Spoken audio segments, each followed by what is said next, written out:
Welcome to this episode of Cooking with Kirby. Today we're going to be doing an easy chicken stir fry on the Blackstone Griddle. If you're looking for an easy meal, this is the way to go. Serve this up with some white rice or some rice noodles, your favorite ramen noodles, however you want to pair it. You know, this is a quick meal and you'll be able to get dinner out in no time. So no further ado, let's get down to the recipe so I can show you how to make it. To start off, we got 7 boneless chicken thighs that I chopped up. I got half of a white onion, a large Italian zucchini, I got about 8 ounces of mushrooms, and a whole crown of broccoli. You're also going to need a tablespoon of minced garlic. You're also going to need 4 tablespoons of soy sauce, and to top it off at the end, we're going to need some sesame seed oil. Now we're going to go ahead and put down our chicken.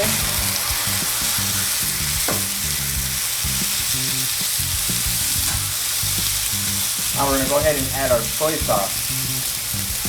Now if you're doing this on the Blackstone, you gotta make sure that you keep all those liquids with the chicken so that way it keeps the flavor there.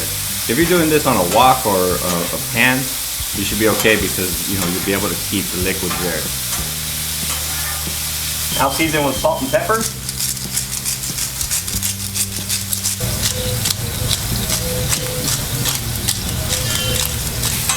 Go ahead and mix everything up.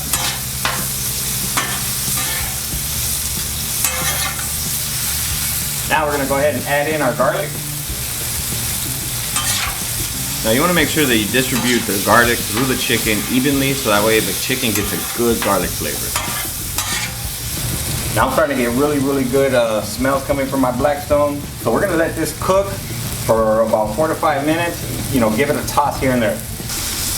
Alright, now that we got our chicken cooked, now we're going to go ahead and drop in our vegetables.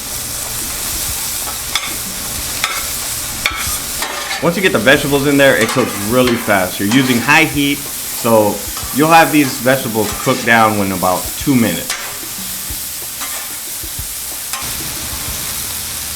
Now for a little bit of extra flavor, we're going to go ahead and drop a couple squirts of sesame seed oil. And I mean a couple. Oh yeah, that smells real good.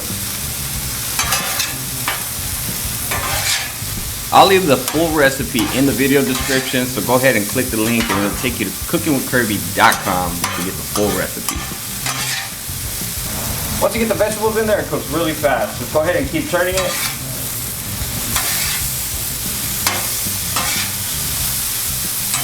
And this, folks, is done. This recipe, you can add so many different things. You can take away, you can add to it. However you want to do it, it's so easy to customize and just make it how you prefer it. If you're new to my channel, hit that subscribe button so that we see future videos just like this and many more. If you have any questions or comments, go ahead and leave it down in the comments section and I'll get back to you shortly. And if you want the full printable recipe, I'll leave the link down in the video description. That way you can go to cookingwithkirby.com and you'll have the full recipe at your disposal. Oh yeah, I got these recipes. They're very good and you should try them out. Now y'all be beautiful and take care.